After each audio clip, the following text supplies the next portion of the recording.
You're now tuned in. You're now rocking with the best. I am your host, Sensei the Ace, and you're on another dope episode of Sen's Corner. This is the show where I interview independent artists, such as rappers, singers, and interesting people. On today's episode, I kind of got a mixture of both. An independent rapper who's also an interesting person himself. I had the chance to meet this man at a rap competition, and we'll get into that a little bit later, but if you don't know, now you know. Without further ado, Blessed Sen's Corners, the rapper himself, the motherfucking concept, man. That was good, man. I got a little bit enthusiastic just saying your name, man. For the damn concept. What's good, my brother? What's good, man? I'm glad you Thank you. You know what I'm saying? Be here. Appreciate y'all having me, man. People always ask me if I'm nervous. Well, sometimes, yeah, but as you can see, I'm kind of nervous right now. I got right here the man. You know what I'm saying? If you don't know the concept, here's your chance now to find out. So, brother, first of all, how you doing, man? How you feeling today? Man, I'm well, man. I'm blessed. You know what I'm saying? Spirits is high, energy is high. You know what I mean? I'm feeling great. You know what I mean? That's what it is, man. That's what it is. So, I Got Soul. It's a single you just came out with. A super bad, dope track, man. For real. Thank you. What's the inspiration behind it, bro? Well, with I Got Soul, how that whole thing came about, T-Riffit, shout out to T-Riffit, man. Hey, T-Riffit, get with me, man. But basically, Big Torin, and shout out to Big Torin, Elevated Expansion, you know what I'm saying, the whole crew. T-Riffit did a joint called the I Need a Beat Cypher. Right. You know what I'm saying? Held a competition. I ended up getting one of the slots for it. And then fast forward to that, in between that, we ended up, Torin and myself ended up opening up for Rakim and Big Daddy Kane at the Norwood. Word. This was in 2017. So I say that next week, that very next Tuesday, we were at Cypher Tuesdays. Right. Cypher Tuesdays. Shout out Cypher Tuesdays, man. You know what I'm saying? We were at Cypher Tuesdays, and Torin was like, yo, you know, I seen that clip that you did over that Cypher joint. He was like, man, I produce. So it's like, you know, I want to do like 1 minute clips of you rapping over my beat. Right. So I'm like, all right, bet. And then no sooner than we agreed on that, Lance Williams from, shout out to Who's Johnny Creative, you know what I'm saying, Naked in the building, and say, Lance pulled up and was like, hey, I'm on vacation, you know what I'm saying, let's shoot.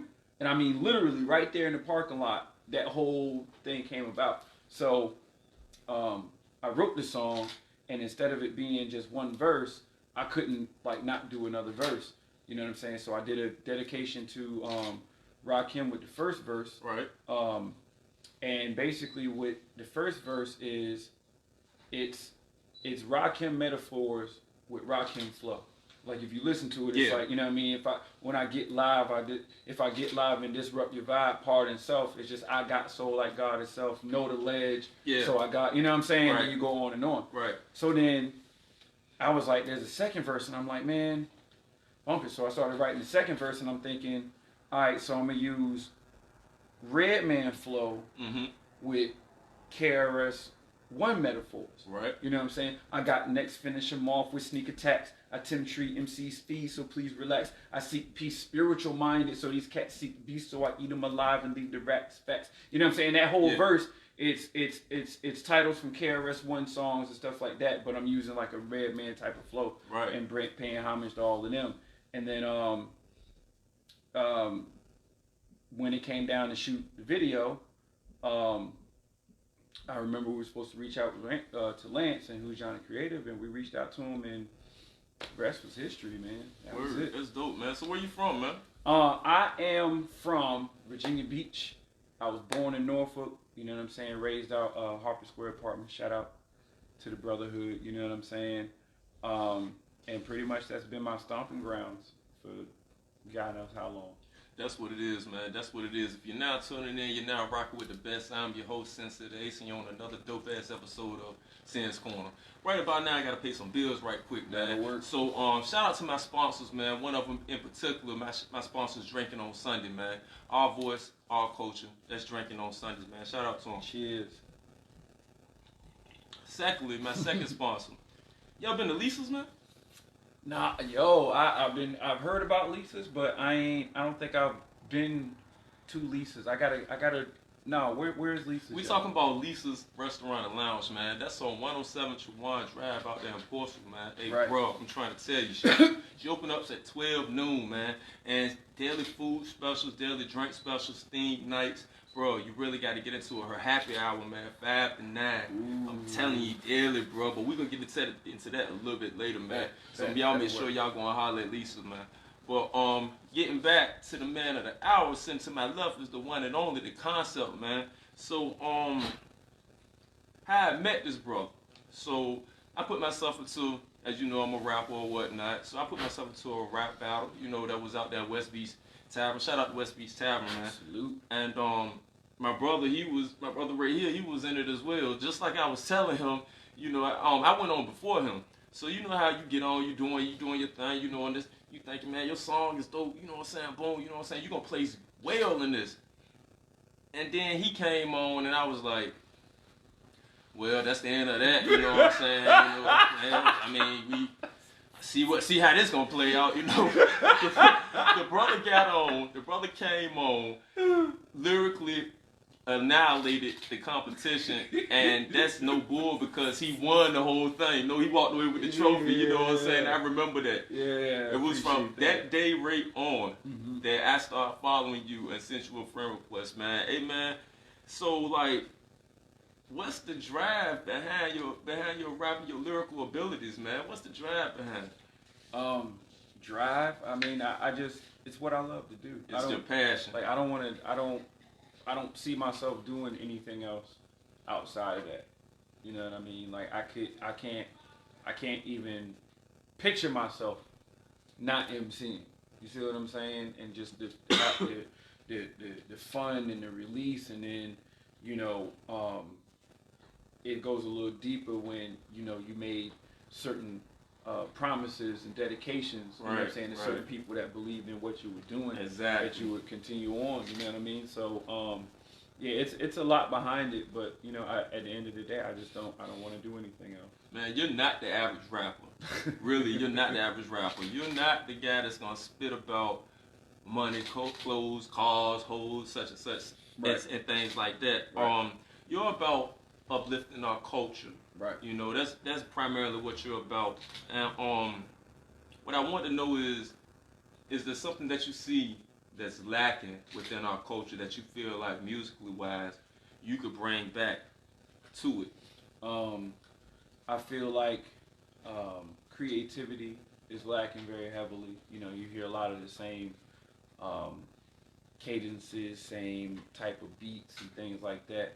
And it's a catch-22 because when we were coming up, it was kind of the same thing, but I think it was just how raw and abstract it was, and, you know what I'm saying, and how honest it was, you know what I mean, honest and open. Not saying that, you know, stuff now isn't honest and open, but at the same time, it's like, you know, we just come from a different era where times were different. Right. I feel like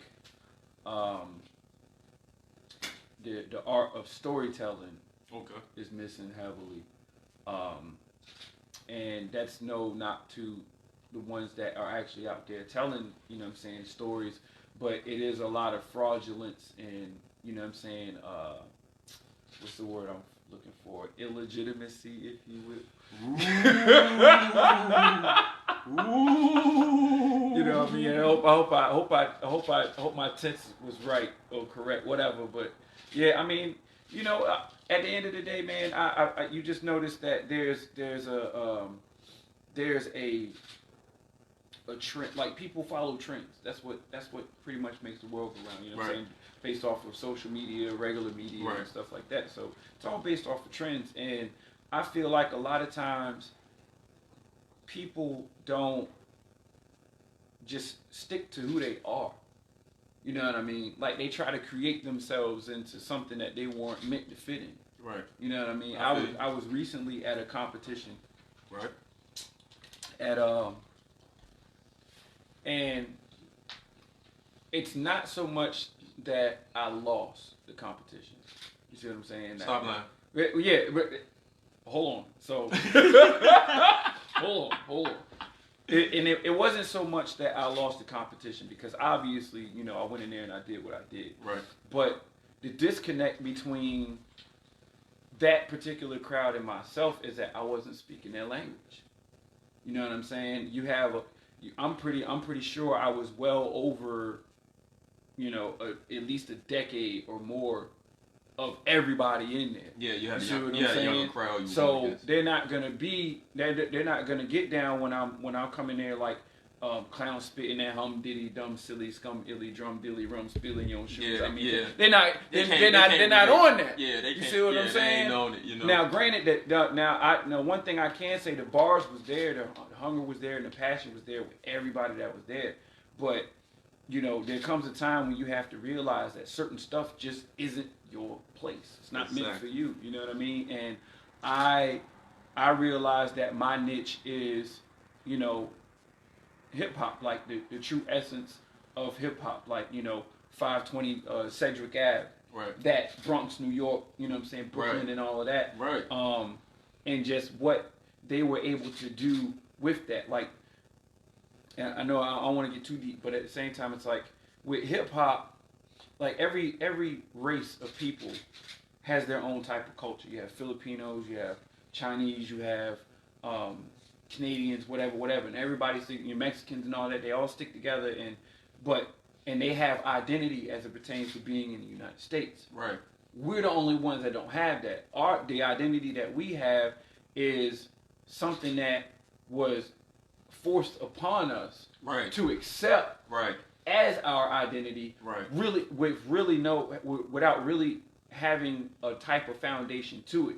You see what I'm saying? I get you. I'm with you. So with hip hop became what it became. It became the identity of African Americans. You see what I'm saying? It became the identity of, you know, what it means to, you know, have unification in a sense, and to be able to speak your piece at a time when we weren't allowed to do that. Right. It was a part of us that could sit up there. We can show that we have solidarity and organization. Right. That's a dope answer, man. If you're now tuning in, you're now rocking with the best. I'm your host, Sensei the Ace, man. You're on another dope ass episode of Sans Corner, man. Hey, man, if you need your event shot up photography wise, man, hey, hit up my homeboy, man. Richard Griffin on Facebook, man. Rich G _photo pro on Instagram, man. Holler at him, man. He doing his thing. You can't see him, but he's the one behind the camera. Yes, sir. You're watching this, but he's the one behind the camera doing the thing.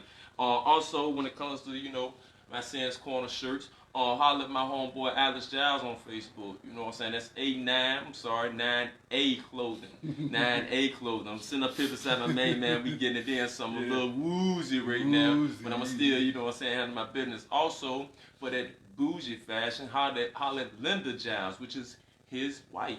She has her clothing line coming out called Bougie Fashions. Make sure you holler at her, man. Hold on, that's Alan's wife, not mine. That's Alex wife. Yeah, okay. No, because when you did that, like, your hands was like his wife, and it looked like you were saying that. Good. You see that, right? Yeah, it's his wife. Hey, look, my cameraman, you can't be agreeing to. You can't be agreeing. You just say just behind my side. But that's Alex Giles' wife. Yes. Yes. Look, we gonna touch bases on that too. We gonna get it started. If you're now tuning in, man. You rocking with the best. I'm Sensei the Ace on Sans Corner. I got my main man, Hot Spitter, the dopest nigga I know. The concept. Straight up and down, man. When it comes to these motherfucking lyrics, excuse my language, but I gotta say it how it is. Oh, hold on, before I forget. Just for business purposes and for some clarification, it's the concept.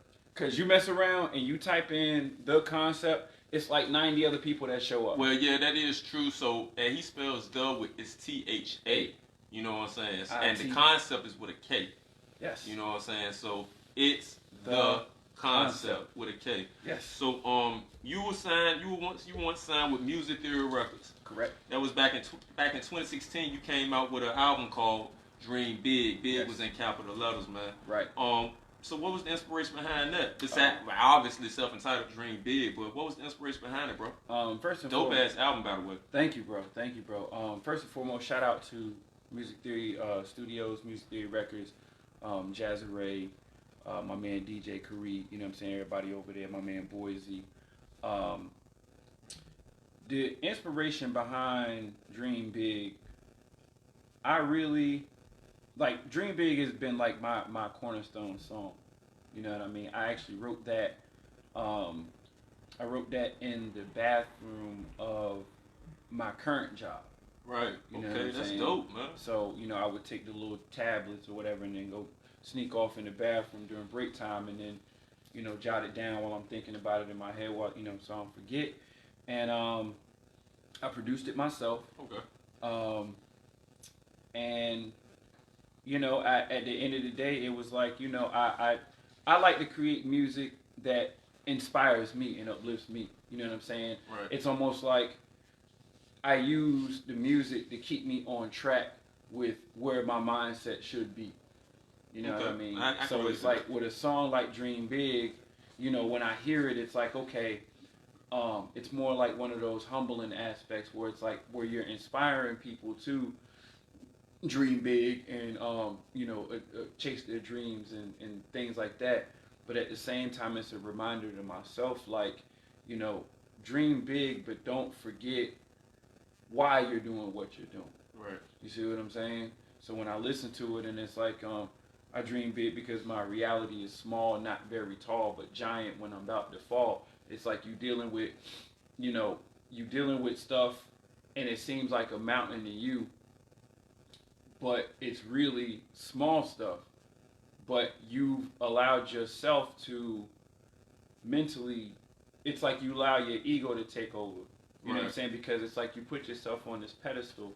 Mentally, yeah. Mentally, yeah. You know what I'm saying? But at the same time, it's like, you know, when you fall, you're not really falling that far. It's just it's a matter of your mentality, and not allowing your ego to get the best of you.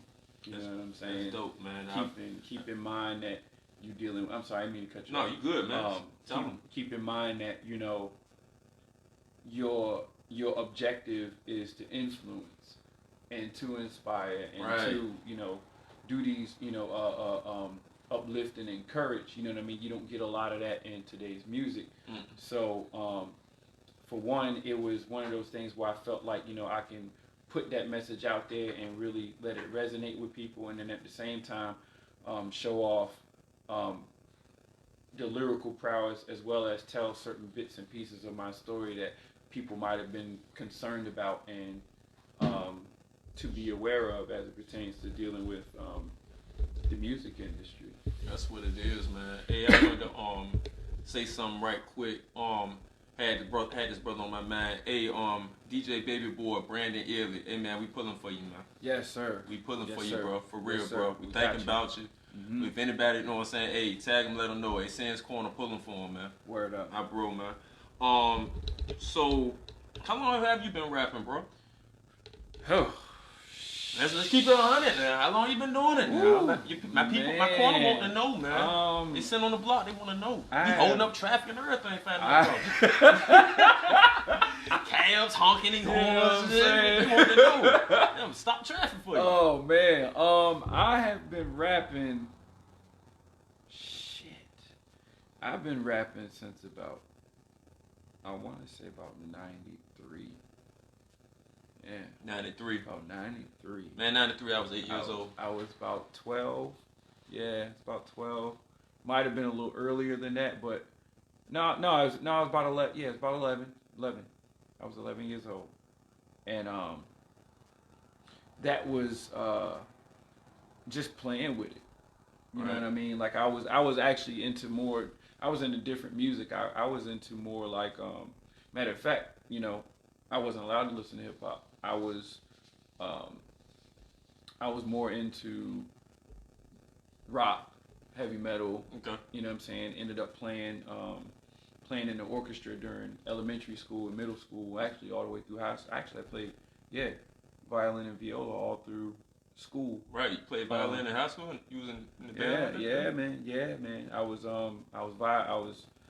I played violin, and then in middle school I moved up to viola because they didn't have anybody else to play that section. Okay. So until some new students came in, I was the only person in that section, and stuck with it all the way through high school. But I had to stop because, I had too many fine art credits. That's like all I did.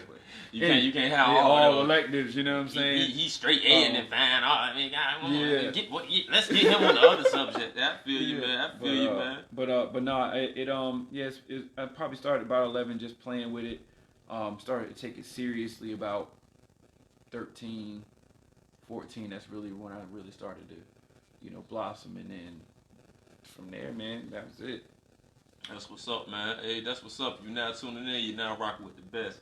I'm your host, Sensitive the Ace, and you're on another dope-ass episode of Sin's Corner, the show where I interview interesting people, independent artists such as independent rappers and independent singers. So, I got to my left, the main man, the concept, dope brother. Hey, man. So, where can my people find your music at? Right now, you can find our single "I Got Soul" all digital media streaming sites, Tidal, Spotify, Napster, Deezer, Google Play, Apple Music, iTunes. We also have another single out called "Take a Chance," featuring Jay Liner. That's on all digital media platforms. If you want to go check out the Dream Big album, which we were speaking of, that is on Bandcamp. That's musictheoryrecords.bandcamp.com. And where else? YouTube, It's the Concept, or AGAC Music Group LLC, which is my company, and go check that out. Oh, say it again. It stands for AGAC, stands for All Geniuses Are Crazy. So it's AGAC Music Group LLC. You type that in, and you will find me any and everywhere as it pertains to visuals and all that other stuff that we could be having going on. That's dope, man. That's dope, man. Hey, now my people know where they can find you at. Hey, just remember that again, because I'm gonna let my people at the end. They're gonna, you know what I'm saying, so you can say, so they can really find you again for the people that's tuning in late. Word. You know what I'm saying? Word. So you recently made a post that said, let's just be real. People won't sit up there and put you on the competition or on a flyer because you are somewhat of a threat. Man, look. First off, I believe that is absolute hogwash. You know what I'm saying? I was tripping when I was told this. Yeah, that's nonsense. I'm not. The only way that I would be a threat is if we were pretty much on the same level or something like that, and you know what I'm saying, I had an opportunity to edge you in some way, shape, or form, or whatever. And everybody know that, I'm not the type to, I show support to everybody. You know what I mean? Right. And as far as like actual booking goes, like unless you're a musician, you're not really getting booked. You know what I'm saying? If anything, you're becoming more like a part of the street team for the event.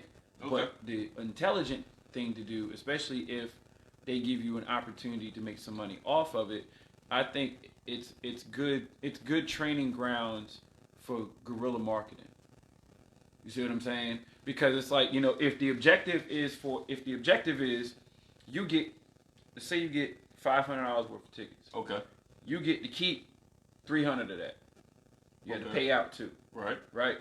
So, in order for you, and I mean, it's no different than if you had merchandise. You know what I'm saying? That's right. Like if you want to get the money, you have to go out there and go get it. That's right. That's true. Yeah, that's right. That's fact. You know what I'm saying? Facts. So you take that and you hit the pavement. You know what I mean? Because at the end of the day, whatever you don't sell is what you don't get to eat. Exactly. You know what I'm saying? Exactly. So, and then and then at the end of the day, it's like, you're pretty much paying for, a slot on a major show, which is a great look. You know what I mean? Shout out to Capri, because some of and A Million Entertainment, they some of my biggest shows. Hey, safe travels on the way back. Yes. Yo. Safe travels on the way back from VA. Oh, she home already? Man. Oh, she home. Hey, well, yes. Hey, that's what it is, yo. Yes. That's what it is. Yes. That's what it is. But some of my biggest shows have come from dealing with Capri. You see what I'm saying? Like, Master. I'm talking about straight up, like, life change. Like, the reason why we're talking right now is because something that she had something. And that is facts. That's facts. You know what I'm saying? That Matter of fact, how I met you. That's Right. That's facts. That's So, facts. So shout out to Capri, shout out to Million Entertainment, man. You know Who she was just on the show right. a couple of weeks ago. ago. Yeah. So, but nonetheless, it's like, threat-wise, I don't. Well, back to the whole booking thing. So, nobody, unless you're a musician, because musicians, they call musicians, they come in, they get paid half up front, paid, paid after they finish or before they finish, whatever the case may be. That's being booked. Right. You know what I'm saying? This instance, you're basically being offered an opportunity. You know what I'm saying? Somebody felt like you would fit this particular thing. And then a lot of the people that throw shows in this particular area usually put on the people that are a part of that camp, which looks good for them. Right. You know what I'm saying? It creates opportunities for them in their camp. So it's right. like, unless I was, I just don't see, it didn't register with me when this individual had brought it to my attention. But I'm like, if you feel like, I'm a threat, then, just step your shit up. People, step your shit up, man. That's my whole point. Step it up, yo. If a man, like, exactly the reason how I met you, I think my rap style had elevated, because one thing about it, if you're doing something in your craft and you love what you do, this is the bottom line to piggyback right off of what my man The Concept just said. It's the concept, excuse me. Right. If you are good at something at what you do, and you feel that you see somebody that is out there and doing it, let's be real. You know when somebody doing doper than you. Let's be real. If you see somebody's doing something doper than you, that should be your inspiration right there to step your game up and do it. Try to do it better than them. Right. That person right there. So when you see that if you can do it better than them, then remember, there's always somebody out there that's better than you. Let's just be 100.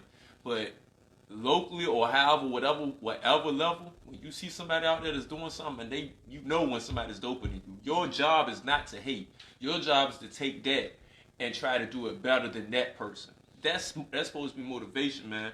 If you're now tuning in, you're now rocking with the best. I'm your host, It'sThaKoncept, on another dope episode of Sans Corner.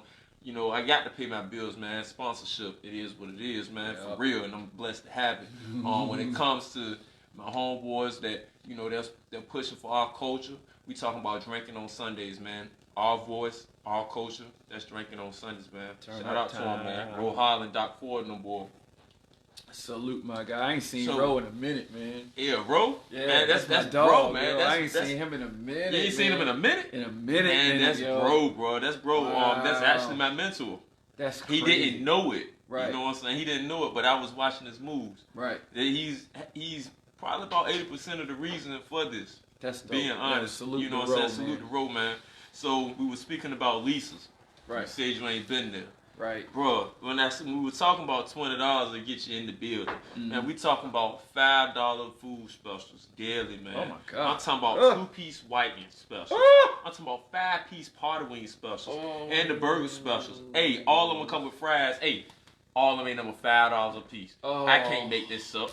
I can't make it up even now. You said 4-piece whiting? No, I said 2-piece whiting. 2-piece whiting? 2-piece whiting. I know that's the big long. Yeah, the big long jam. And I got the 5-piece wings. I got the 5-piece wings, the party wing jams with the fries. Lisa's, I'm coming. You gotta get there, bro. You have my word. I am coming. Then we talking about the drink special, the $2 domestic beers and whales on tap for $2. You know what I'm saying? Hey, bro, that's from 12 to 2 p.m. every day, bro. Every day. Not to mention you got the $5 Hennessy. The $5 Hennessy all day. 12 p.m. to 1 a.m., bro. I can't make this up even if I tried. Yeah, Hennessy for $5. Man, I can't make this up, bro. I can't make it up if I tried. These are facts. Yo. Shout out to Lisa's, man. She's not sponsored. She was just on the show the other week, man, the other day. Hey, man, you gotta make it there, bro. That's you're gonna have a great time. That is a lot. It's a big area where you can party and dance. They always spinning dope music. Hey, man, it's the spot, bro. For real, you got to make it there. I gotta get out there. I know you know what I'm saying. You work in Virginia Beach and whatnot, but I'm telling you, when you leave, when you go there, expect you for one. You got to let's be real. You got to get there early. The earliest you can get, you're gonna have to find your parking spot. But once you get up in there. Man, my joint jumping like, oh man, that must joint must you seen Sugar Ray's on Harlem Nights? Yeah. I ain't making this up, bro. I spent I was in there for my 35th birthday. Bro, turned up to the max. I ain't had to spend that much, bro. Damn. For real. I mean, you on your birthday, you ain't supposed to spend that much anyway, but you know you want to spend. Bro, get there. Get there. I ain't sitting out there. Hey, listen, she my sponsor and everything, but I'm just keeping it 100. That's the spot down here you can go to. I am bro.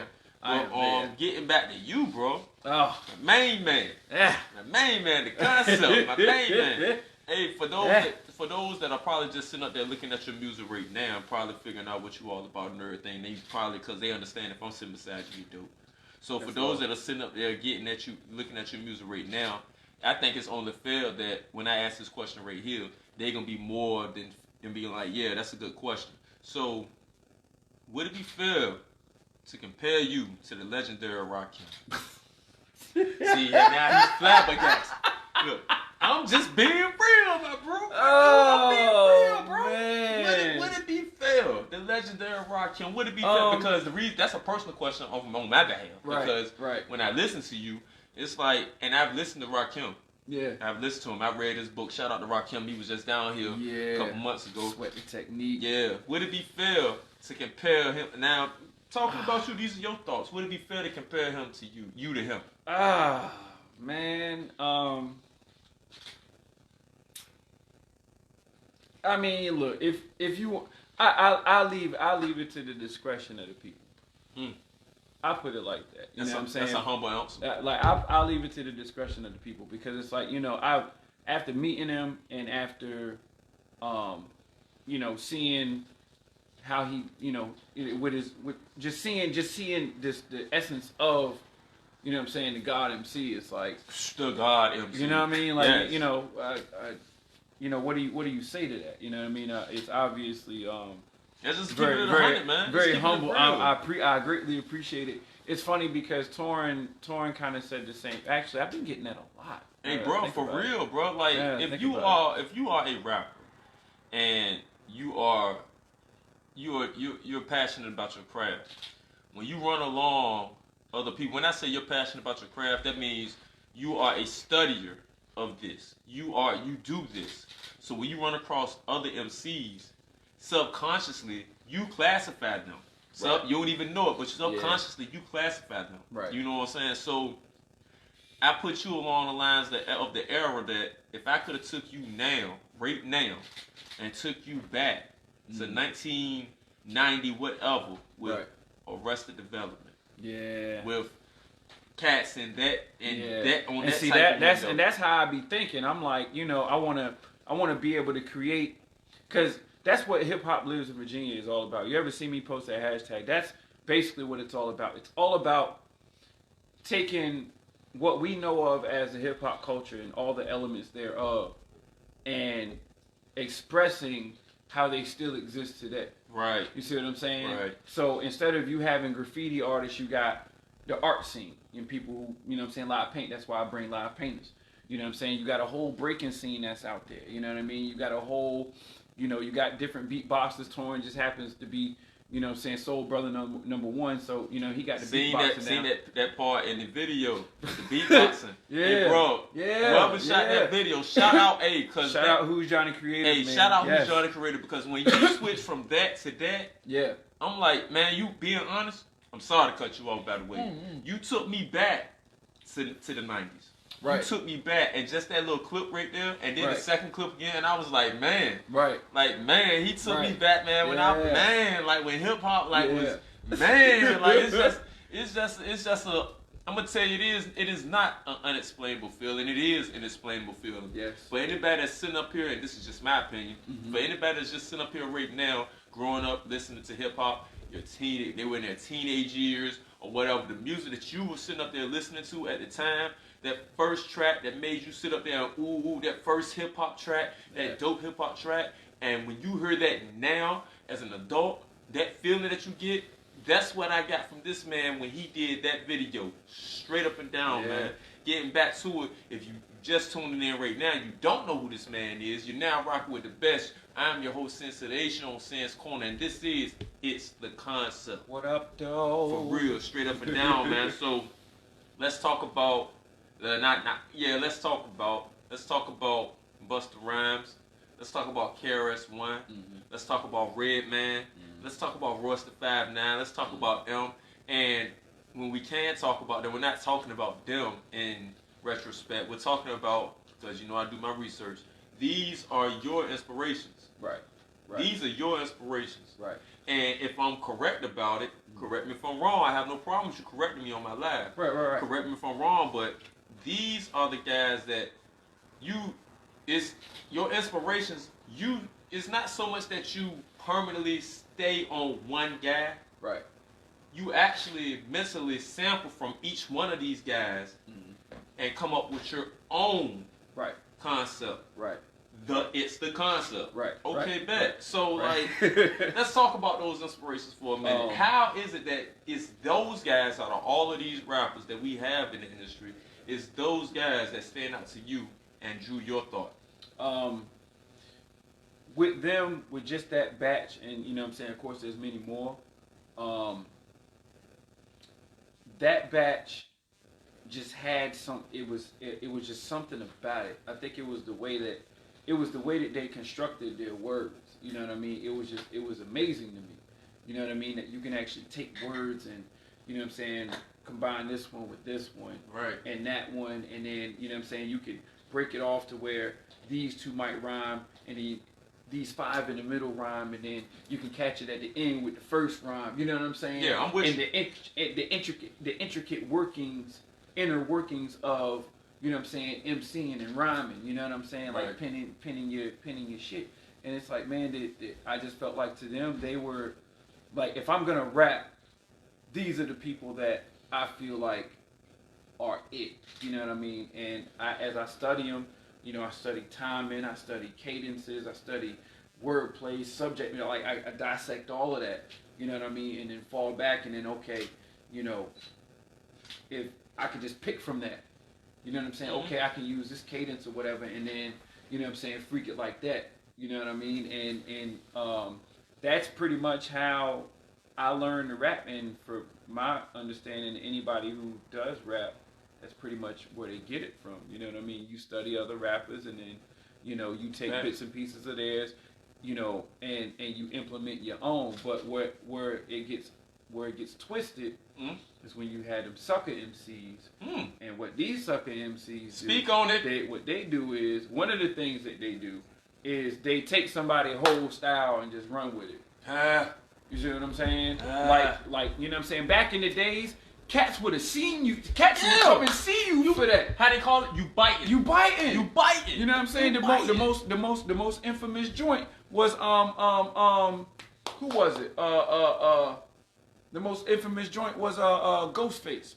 He was like, yo, I don't want nobody sounding like me on no album or nobody from my clan. You know what I'm saying? That in itself, like, yo, cats would come see you. Matter of fact, Busta Rhymes in the coming, he was like, you know what I'm saying? One of the intros to, matter of fact, Everything Remains Raw. The intro to that, he got somebody in the dungeon, and he whipping their ass, and he was saying, that's for biting, motherfucker, rhymes. That's for faking jacks, and that's trying to front on my crew, motherfucker.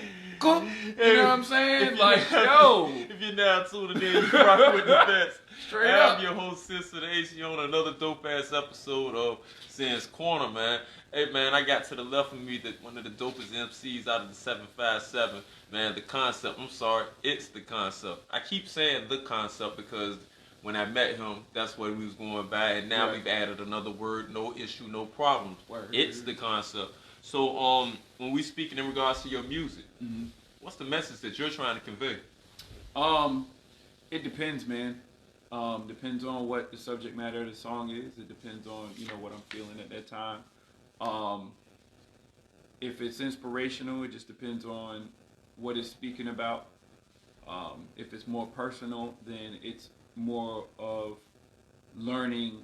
It's more of a life lesson type of thing. You know what I mean? Learning those life gems and stuff like that. Stuff that I've been through that, I can give you a visual of that verbally, but there's a lesson in it so long as you pay attention to Right. what's going on. Right. And it can be done. That's really the core to everything that I do. Like, I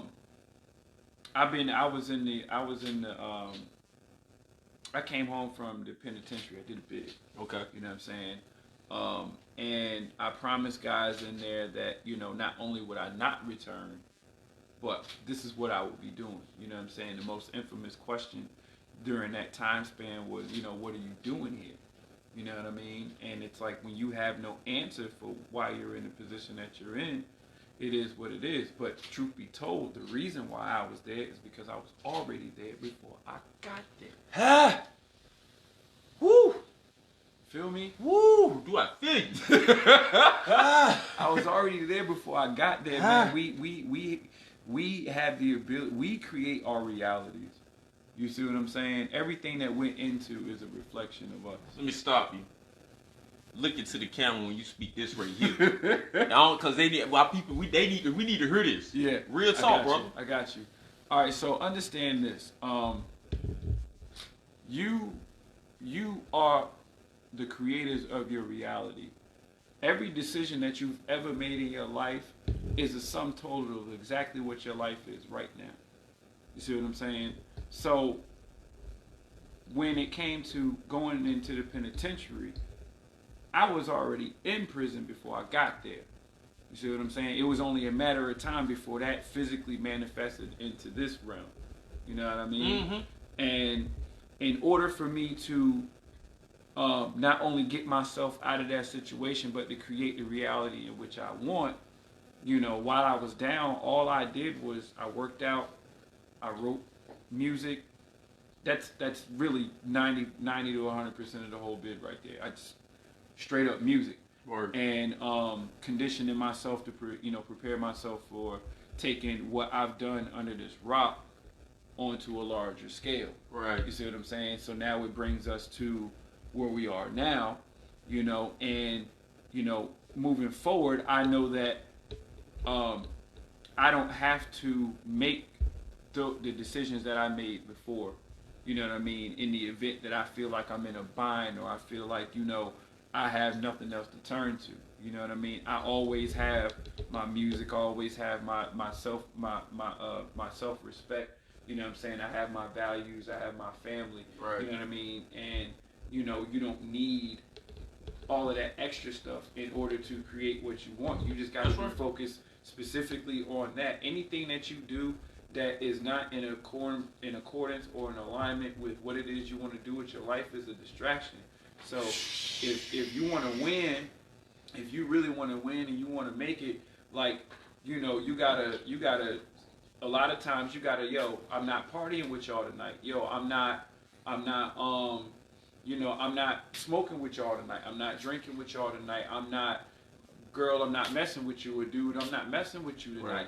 You know what I'm saying? I want to be fill in the blank. Or no, I don't want to be. I am fill in the blank. Right. You see what I'm saying? Right. Because Right. what you do every day is what you are. Right. You see what I'm saying? That consistency in that's who you are. This, you know what I'm saying? You're an interviewer. You know what I'm saying? That's what you do. Yeah, that's me. You know what I'm saying? Right now, that's the path that you're on. That's what you're doing every day. So, and then based off of what you were thinking in your mind, you now have this. You see what I'm saying? And that's a reality which you've created for yourself. Well, yeah. And that's how you get it done. It can't be anything else outside of that, yo.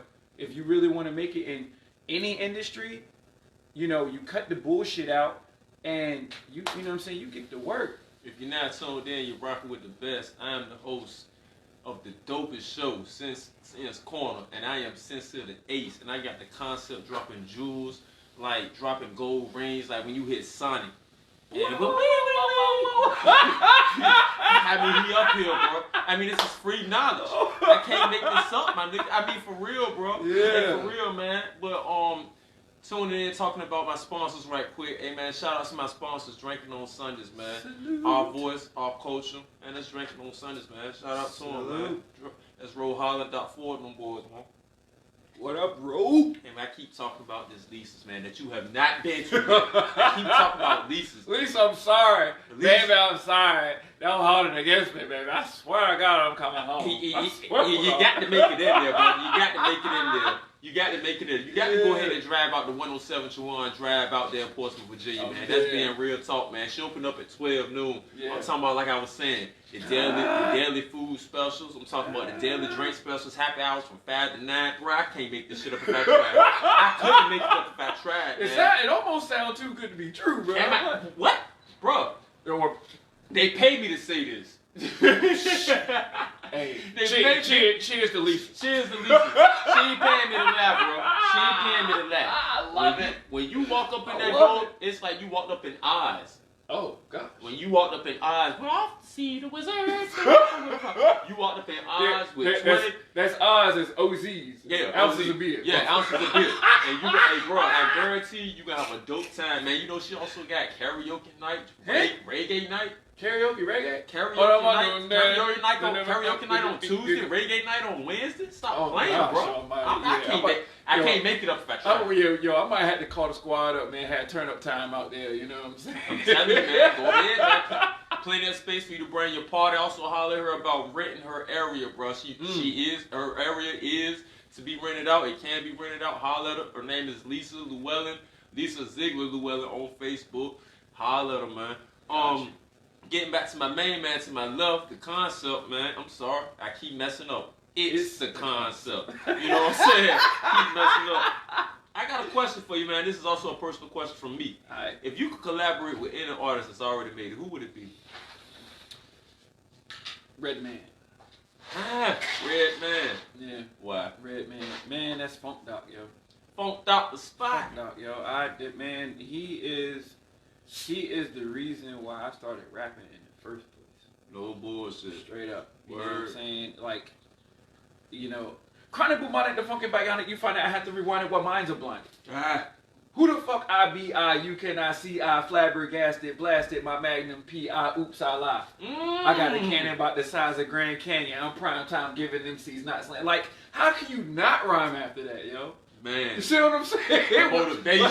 I was like, yo, and I didn't even know about what the album. I didn't even know about Time for Some Action and all of that. Right. I didn't even know. So then when I finally got to studying them, so from there it's There Is a Dark Side, and you got Muddy Waters. Right. Then the verse from Def Squad meets Flip Mode Squad on Busta Rhymes Jump. Yeah. You know what I'm saying? And you got the Beast from the East with the Lost Boys, Cannabis, A+. You see what I'm saying? Yeah. And then, shout out to the Buddha Brothers. Shout out DJ to the B. Buddha Brothers, man. DJ B, man. Angus Black, he'll be on the show in a few weeks, man. Shout out to all Angus of them, Black, man. what up, baby? Man. What up, man? So then, I can't remember which one of them I was listening to. I can't remember if it was Beat or if it was Buddha Fam or Two White Boys in the Beat. Shout out DJ Font Joseph. Shout out DJ Fonts, man. But somebody played Time for Some Action. And I was like, what the fuck is this? So then I went back and did my research, and then I was like, oh, okay. Right. And then I dissected that, and then just, you know what I'm saying, followed. But he's always like setting the bar, always being the most creative and the most visual and keeping it as thorough and real as, you know what I'm saying, you could possibly get. And everybody who has been influenced by him, for example, Eminem, Ludacris, a lot of cats that are real creative and real bar heavy and metaphorical and shit like that. Like, I'm like, yeah, that works for me. So shout out to Funk Dr. Spot, shout out to Gilla House, you know what I'm saying, Def Squad, Wu-Tang Clan, all dope. You know what I'm saying, all that, you know all what I mean? dope So MCs, yeah, man. much love to y'all. So man. moving into another subject. So you were once a signed artist. Not saying that you couldn't be again, and we're not gonna get into what happened with that. But in your experience with being signed to a record label, what is it that most young MCs coming up, they really don't know about this game that will probably take them for a loop once they get signed? Right. All right. So just so to clarify that, I was the label I was signed to was another independent label. So that's where that was the first time I ever like signed like an actual contract with anything as it pertains to music. So,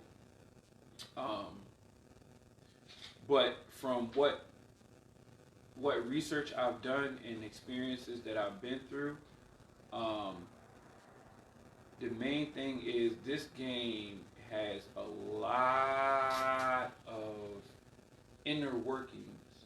Right, inner working parts, like a yo, Godfather clock or something.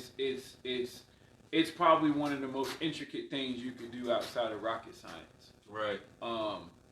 But there's so many parts just for like one song. Everything that comes with just one song. You see what I'm saying? You have, okay, of course you have the producer, you got the songwriter.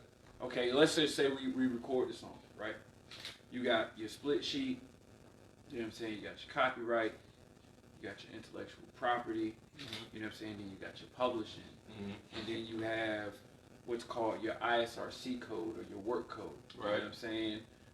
Then you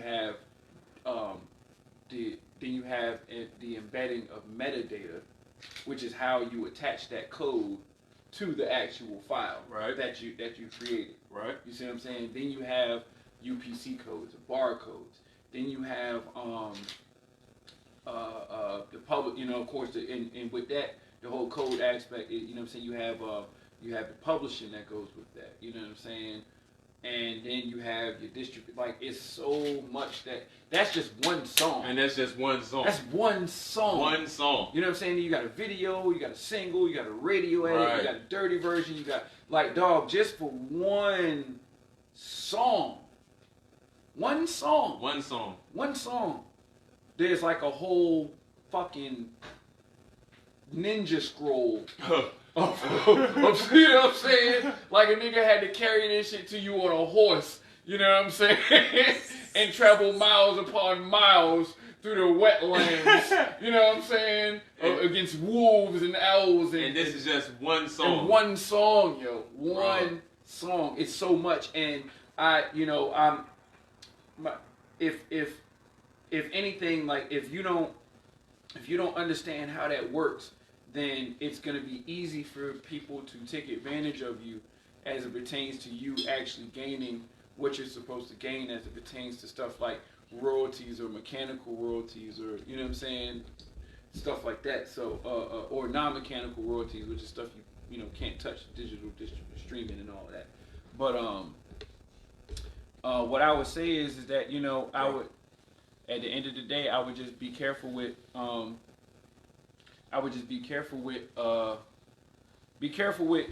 what you're signing. Be sure that you're reading your contracts. Right. You see what I'm saying? Because there's a lot of hidden things and clauses and stuff like that you know, people can end up burning you on the end from. You know what I mean? Just for a second. Elaborate on that for another 60 seconds, man. All right. So look, as it pertains to the music industry, you know what I'm saying, when they sign you, depending on what type of deal you end up signing, and nowadays it's more or less like, if anything, it'll be either a single deal or a 360 deal. 360 deal is basically where they get a percentage of any and everything that you're doing. That's from shows, from merchandise, from, you know what I'm saying, everything. Now, say in the event that they happen to give you an advance, well, you know, that advance, you know, you pretty much, that's like a bank loan. You got to pay that back. You know what I mean? And then, thank you. And then, say for instance, like you end up, they end up putting you in these hotels and your travel and your food, your room and board, all of that stuff is coming out of your budget. You see what I'm saying? So unless you end up, paying, end up selling like 2-3 million copies or whatever the case may be, like, you may not see a check because what you owe is more than what you made from the album. You know what I'm saying? And they getting theirs smooth off the top first. You see what I'm saying? Right. So your best bet, truth be told, is maybe do something like an imprint deal where, you know what I'm saying, that a company will attach their name with your name in something like a partnership, to where it's like, you know what I'm saying, they're the ones with the name, so people are pretty much attracted to them, you know what I'm saying, pertains to the name, and then also they're allowing you to utilize their platforms and things like that. So that way, it ain't but so much, and you just agree to what, the percentages is going to be as it pertains to them having their imprint on your brand, and then, you know what I'm saying, negotiating from there, or just, you know what I'm saying, do it independent. That's why a lot of these young cats is winning, because the information is so accessible, you know what I'm saying, via the internet and all of that. Right. That, they're learning the game. They're learning about, you know what I'm saying, the ISRC codes, and they're learning about distribution. Then you got people like DistroKid and TuneCore that got all these distribution stuff. And then once you get the intricate parts working, all you need to do is crank that shit out. Damn. Because look, and I'm gonna break it down to you like this, and I'm gonna shut up. No, go ahead. No, go ahead. So check it out. The music industry is a lot. It's damn near parallel to the network marketing industry, and I'm gonna tell you why.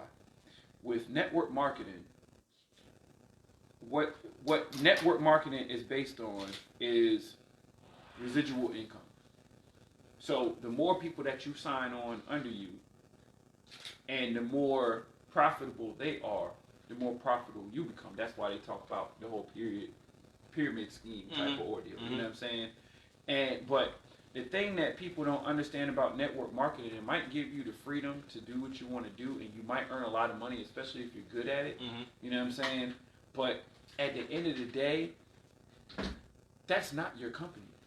Right. You're working for somebody. You're still working for somebody. You just get the freedom of, you get a whole bunch of bonuses and stuff like that. But out of everybody that you sign, you take the last person that you sign, and you take everybody that you know in the company. You knew the actual infrastructure of that company.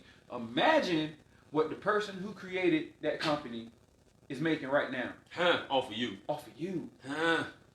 And that's the shit that people don't get. It's the same thing with the industry. So they sign all these cats on. You see what I'm saying? And being that people don't know about the publishing and the codes and the streaming and all of that, when you start a label, that's part of the whole inner workings of it. They have their own set basic codes and stuff like that, and they have people who work publishing and things like that. So if you don't already have your own publishing and ain't looking into it like that, basically, if you're not careful, they can mess around and sign off and claim your stuff as theirs, and they will be legitimately in the right, because one, you didn't read your fucking contract, and two, you didn't have your stuff in order before you got there in the first place. You see what I'm saying? That prime example. You take TLC for instance. Oh man. Or you take why the reason why the Locks wanted to get at Diddy. Yeah. You see what I'm saying? Yeah. He basically was claiming royalties for stuff he didn't create, and that fucked him out of a lot of money. Hey man, shout out to the Locks, man, because that's another group I definitely listen to. What I mean? And there was a lot of controversy about why the Locks won't mainstream and why this, that, and the third, and people were saying shit like because they were too raw for the streets, and they were too this, that, and the third. No, it was because they got fucked. You know what I'm saying? I'm gonna be real, and I love the Locks. I love Jada. I love Sheik Luch. I love Styles. That's who I grew up listening to. Brother, I actually got into a car accident. I hit a cop listening to Styles P. I get high. I can't make this up. In California. I was 19 at the time. You know what I'm saying? But my man right here to the left of me, it's the concept. Yeah. It's dropping Pearl Jewels right now. And if you know I'm sitting up here talking to you, I'm dealing with people who are very informative, interesting people. And this is actually a rapper. So I got the best of both worlds kind of like on my page right now. The only thing that would be missing is if he could sing like Drake. Can you sing? I actually can't. Those who've seen me perform, especially when, especially in my live band performances, I get it in, bro. I hold a note. You hold a note. I hold a note. Well, brother, this is the part of my culture right now. I got to shift into another gear. You know what I'm saying? This is the part of my show right now. I'm shifting into gears right now. So for people that don't know you, you know what I'm saying? I got to let them know about you. So, I mean, you're in a relationship. You got an old lady. You got absolutely. Lady. Shout out to the love of my life. Hey, baby cakes. Baby cakes. Hey, cake baby. What cake it do, baby. Boo? You know what I'm saying? Boo thing with the mood swing. Yeah. Boo thing with the mood swing. Yeah. Boo thing with the mood swing. With the mood swing. We use that, man. I like that, man. You got the kids, man? Yeah, no, that I don't. You don't got the kids? No children. No children. I have nieces. I have, I have a niece. Shout out, Hey Z, I love you. Hey Z. And I got godchildren. You know what I'm saying? Shout out to the G Clan. You want kids? Oh yeah, absolutely, man. Boo thing with the mood swing. Yeah, boo thing with the mood swing. Boo thing with the mood swing. You know what I'm saying? But like, truth be told, man, we were talking about that. You know what I'm saying? There's a certain way that well, as it pertains to her.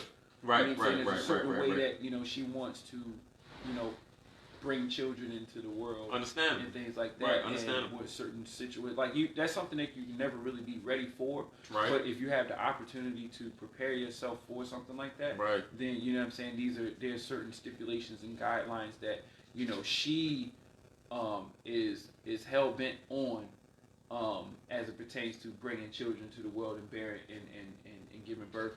And I respect that. So until the time comes that we happen to be in alignment and be synchronized in that particular aspect, you know what I'm saying, it'll be some, little baby cons and all that. Not trying to dig too deep, but is this her first child as well? Yeah. Would it be? Yeah, oh, yeah, wow. First, yeah. Oh, wow. Yeah, and I was told, like, you know what I'm saying, that, it's so hard to find a woman out there with no children or whatever, and lo and behold, we manifest each other, you know what I'm saying? So it's... No, nigga, it is hard to find a woman without no kids out there.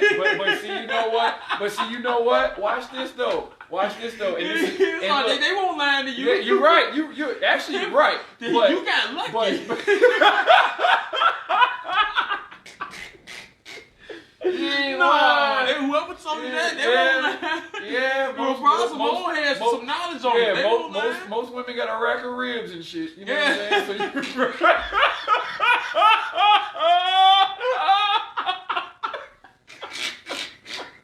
ain't gonna lie, my guy.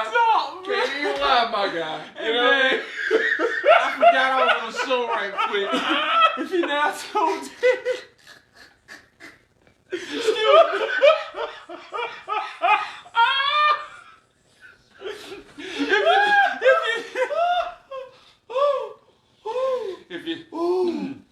If you're now tuned in, you're now rocking with the best. I'm your host, you're on another dope episode of Sid's Corner. To the left of me, I got one of the dopest rappers out here, the 757 area, man. Hailing from North Virginia Beach, man.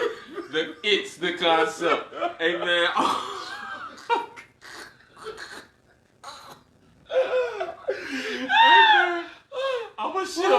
I'm gonna get out this gear. Because the clutch sticking. So I'm gonna shift into another gear right quick. So look, bro.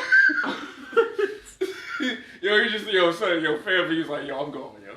He just hit you with a SpongeBob. All right, man, I'm gonna head out. Bro. Hey, man.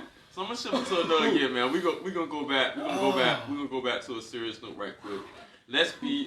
I'm trying. Right. You know how if you know how to drive a stick, if you're in the high gear, you got to slow down. You know what I'm saying? You can't go back into that low gear because until you slow down. Especially if you got a 4-gear Datsun. Oh man, or a 4-gear Mustang. Now that motherfucker get away from me. Or take it back to the Yugo. Oh shit.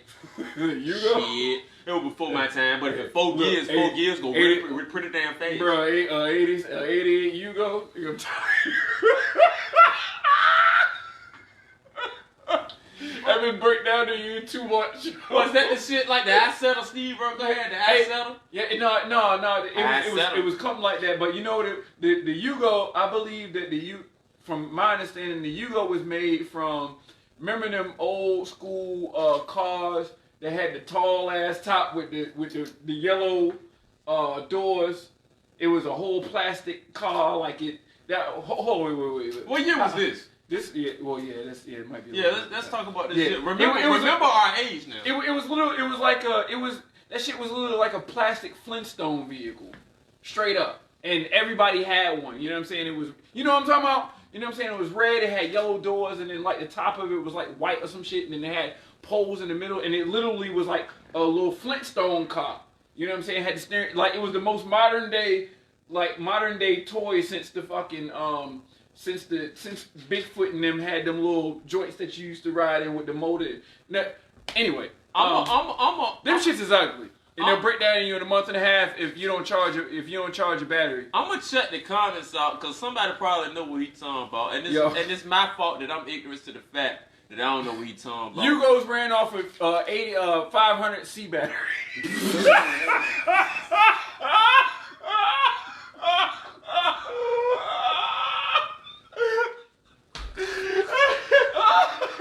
See, this is why I can't ship it to another guild. And he's still going fast, bro. I can't ship it to. Oh man. Forgive me, man. We on Sense Corner, man. We tripping out. Somebody call my mama, yo. Man, I'm not gonna call your mama. Loan me $20. No, man. You need more than 20. You need at least 40 to stop at least. Hey.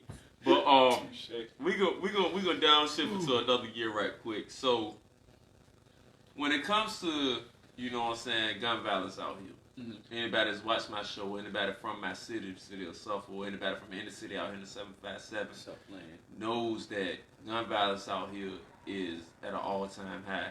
Anybody that knows that we have lost some good people. We have lost some good mothers from their kids, some good fathers from their children forever. People that are doing these horrendous acts. You just don't know the pain that you are bringing upon families out here. You just don't know, unless you probably do. Imagine if it's on your family. Like I've understood, and even on my timeline, it's some women and it's some men, parents that would not see their child again because of gun violence. You're putting a strain on these people out here. You're putting a strain on your community. You're putting a strain on the culture itself.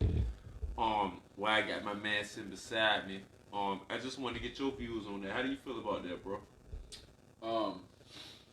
Well, I've always felt like that it's not so much the guns that are killing people, it's the people that are killing people with the guns. You know what I mean? And I feel like it's two ways of looking at it. You know what I mean? And at the same time, it's all in a matter of perspective and what people are choosing to do. You know what I mean? There are a lot of people who are very unstable mentally to be walking around with a firearm. That's a fact. You know what I'm saying? And there are people who are,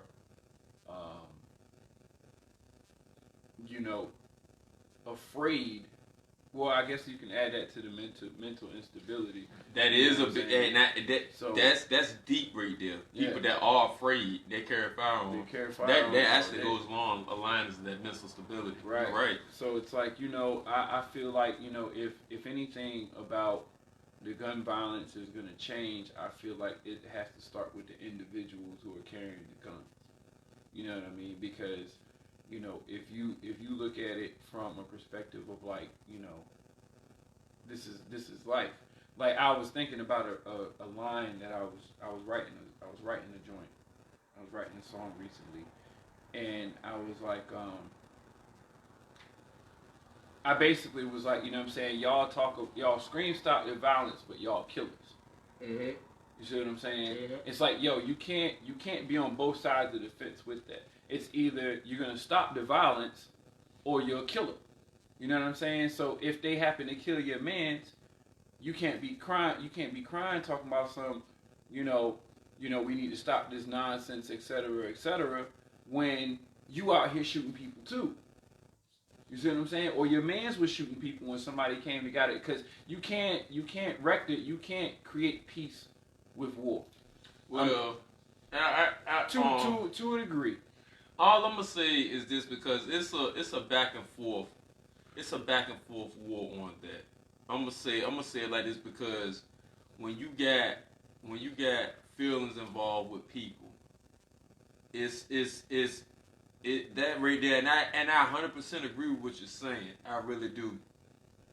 But when you got the Siamese twins, the boy and the girl, that grew up in Chicago, whatever, and the boy watches or finds out that his twin sister has gotten killed over some dumb stuff, and this young man is angry and upset, then obviously he has feelings and emotion about him losing his loved one, his sister. Right. This is all just for example, this hypothetical speaking, but at the same token, this probably has happened. Right. But this man to sit up there and go out and find the killers who killed his second half, and he does the men. At the same time, being real, he is perpetuating violence in the community, but he's actually just a mad young man. See, these are the emotions we go through in our community when it comes to trying to stop the violence. Because once you sit up there and you do something to somebody's loved one, it's not just the police that's out there trying to look for somebody. Understand those people were loved, and it's all types of consequences. It's all types of consequences when it comes to that. You know what I'm saying? Like, I'm sad to say that is what it has come to, and that is what it is. But and piggybacking off of what It'sThaKoncept has said, we have to stop this violence, and we have to be able to talk things out. We have to be able to come to some type of median, some type of agreement. Whereas in no daughter or no son who is 3 months, 4 months old gets to lose their 22 or 23-year-old father or mother who just had them, and now they got to grow up fatherless or parentless. At some point in time, we got to mature, and this comes down from parenting as well. Drive that down into your children. You know what I'm saying? And to add on to that, you know what I'm saying? Let's not negate the fact that we have been conditioned to dislike each other. That we've been conditioned Good to. Point. Good point. That we've been conditioned to exterminate one another. And until that changes, like matter of fact, with it being Martin Luther King Day, shout out to the ancestor, Dr. Martin Luther King Jr. He always talked about, what I'm saying, the most infamous speech was the one he was talking about the Promised Land. You know what I'm saying? And how he, the I Have a Dream speech, and one of the things he said was, he was like, in my heart of hearts, it was like he already knew that they were going to assassinate him anyway. He did know. You know what I'm saying? He had to know. You know what I'm saying? He knew. So, but at the same time, it's like with what he fought for as it pertained to peace and the integration of cultures. And what the hell is going on right now? And what exactly was going on right now. He basically became like a modern day Moses, because he was able to see the Promised Land, but he wasn't able to enter in. You see what I'm saying? He led people to accept us for who we are, and for us to stand for our stuff without having to be violent. Right. You know what I'm saying? So it's rather hypocritical when you have people who live by the gun, die by the gun, look up to this man in that particular aspect. Right. You know what I'm saying? That's deep. Right because there. it's like, yo, how you gonna sit there and talk about, you know what I'm saying, he was such this and he was such that, when you're doing the exact opposite of what it is that he would have you to do in the first place. You see what I'm saying? Right. Like he wasn't about violence. No, he wasn't. That's why that was the core. That was the core friction between him and brother Shabazz or Malcolm X. Malcolm X. You see what I'm saying? So it's like, boom, you know, they agreed to disagree, but then Martin started to see what Malcolm was talking about. But before he could get to the chance to, you know, kind of rectify things of that nature, he already knew he had it coming. You know what I'm saying? You know, since Corner recognizes MLK Day, if you didn't see a post that was made, it was a post with me right alongside MLK, and that actually would have been one of the dopest interviews ever in life, period. To actually sit up there and interview that man.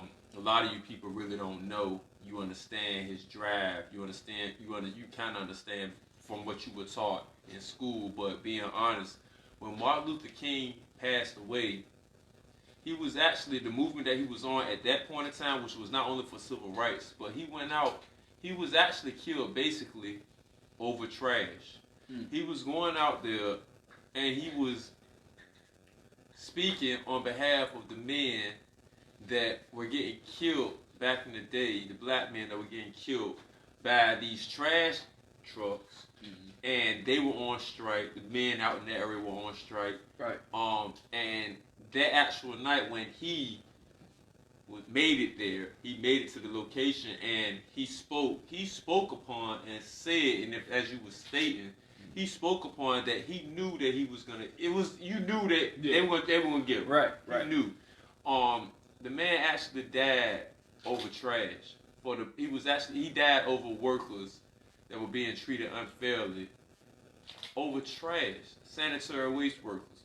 You know, there was also rumors that were going around, which I am inclined to believe. I mean, maybe I'm wrong, but it was also rumors going around. I'm inclined to believe that when Martin Luther King made it to the hospital, he could have been saved. They chose not to save him. Yeah. You know, that's something I heard, bro. Yeah, you know, I wasn't there. I'm not you know surprised. what I'm saying? I'm not surprised, bro. Right.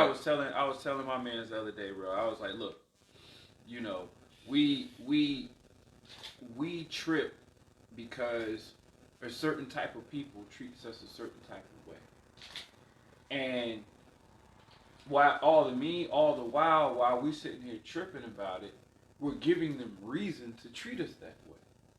When we don't conduct ourselves as king, queen, god, goddess. You see what I'm saying? Elaborate. So you are who you are. Right. You are what you do every day. Right. If somebody see you clowning all day, They can see you as a clown. They gonna see you as a clown. When they see you not taking care of your health, they gonna see you as unhealthy. When they see you not spending your money wisely, they're gonna see you as broke and unintelligent. You see what I'm saying? So if I continue to show you facets of who I actually am when I'm around you, you have no other choice but to believe that I am this way. I still have to, and I believe everything you're saying, and that is true. That is true for the common person to sit up there to be able to judge you as what they see off of you every day. I'm kind of halfway still stuck on the mentality. I guess that's why I was thinking about the mentality of how we are treated by the police on a regular basis. It's not so much in Virginia but if you get pulled over in Virginia with a ticket, you can catch that ticket. Right. That's the most of your problems out here. Fortunately, we haven't really had that problem too much per se. But I was speaking on the facts of how we're treated as a black community when it comes to law enforcement. Actually, I was not speaking. I was thinking, so that's my fault for interpreting your thoughts when it comes to that. Right, so, right. I just feel like that us as a people, there are actually law enforcement out there that for real, do not like African Americans and don't know them. And regardless of what they show you, they look to try to get a kill. I feel like we are an endangered species. We're not an endangered species. It's just that we're bountiful to the hunters. Right. Well, I mean, you already know that the law enforcement system wasn't set up for us anyway. It wasn't set up.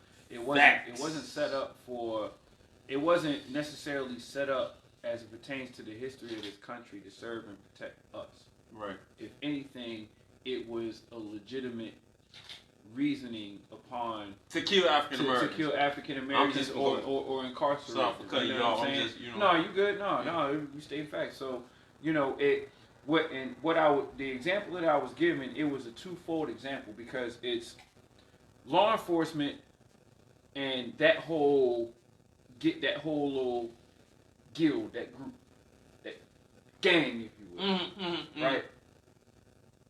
They are trained in a certain aspect, and it's the vibration of why the police, why the law enforcement was set up, and the whole court system, and all that was set up in the first place. That energy, it's always going to resonate until that whole system dies. That vibration is always going to be out there. You see what I'm saying? Now, that's one facet of it. Let's put that right there. Now, let's say, for instance, if you're talking about working for a certain type of employee or employer. Okay. You know what I'm saying? And you get comfortable with this employer. Okay. You let your hair down around this employer. Okay. So then when this employer starts to treat you a certain way, you can't be mad. Because you done showed them. Because you showed them. You. The real you. How to treat you. Exactly. Examine every relationship in your life. That was a good point, man. That was a good point. Examine every relationship in your life. Everybody you know either has something about you that it's either one or two things. Either y'all are best of friends. Hold on. Let me get this right. Everybody has somebody in their life that they're tight with. Right. And that person that they tight with does some shit that they don't really like. You better listen to this shit. Right? Now, based off of that shit that they don't like, as it pertains to you, you are more susceptible to fall into that bullshit because they know what button to push based off of how you've conducted yourself in front of that person. So if you, not to cut you off, so if you're a very giving person, you say you got a lot of money, you're a very giving person, right? You know what I'm saying? Niggas don't give two shits about you, but y'all consider each other fam, right? You know what I'm saying? That's your man's. Yeah, that's right? my man's. Yeah. So every time you turn around, this nigga ain't never got no money. But that's my man's though. But that's your man's though. Yeah. And you continuously say something about, like, nigga, why the fuck is you always broke? Like, we out here getting it, yada yada. Why is you always broke? Here. They know you gonna do that. They know you gonna throw them that, whatever. Leeches. No, it's not even leeches. They're manipulators. You can actually call these geniuses in a sense. Why? Because they've learned you. Yeah. And they know how to... And know what button to push. And they know to get the resource in which they need from you. And you allow them to do it. Listen to my man. It's the concept sent to my left, man. He's dropping jewels on y'all, man. If you're not tuning in, you're rocking with the best. I'm your host, Sister the H, on another dope-ass episode of It's Corner. As we sit up here and drink, my man to my left is dropping jewels. And we're going to keep on drinking so we can drop some more jewels, man. I'm going to shift down, shift, one more shift. Right. See, I drive this car kind of crazy. I go from third to fifth real quick. Hey, look, so long as the tags is good, nigga, we straight. Yeah, tags good, baby. Tags good. Decals, too.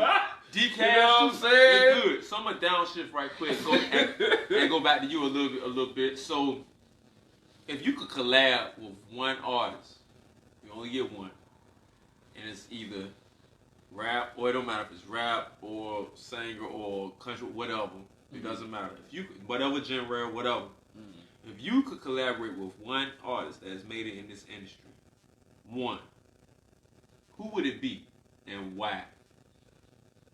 Oh, did I answer that already? Mm-mm. If I could collab with one. Did you answer it already? No, because I mean, I didn't. I thought I was like, because I remember you said something about one of them meeting one. Was one of them meeting one, the other one collaborate, or this collab, or this? Did I? We gotta put that cup down. Did the player fuck up? Did the player fuck up? The player may have fucked up. The player player might drinking fuck on up. Mondays, but that's a drinking on Sunday's cup. The cup will fuck you up. I'm telling you. Martin Luther King. Martin Luther King. Shout outs to Martin Luther King, man. Rest in peace, man. Martin Luther the King. The King. Said he was 179 years old. The King. You ain't made no Martin. Yes, you did. No, you did not. The King. For one, man. He beat Joe Lewis's ass.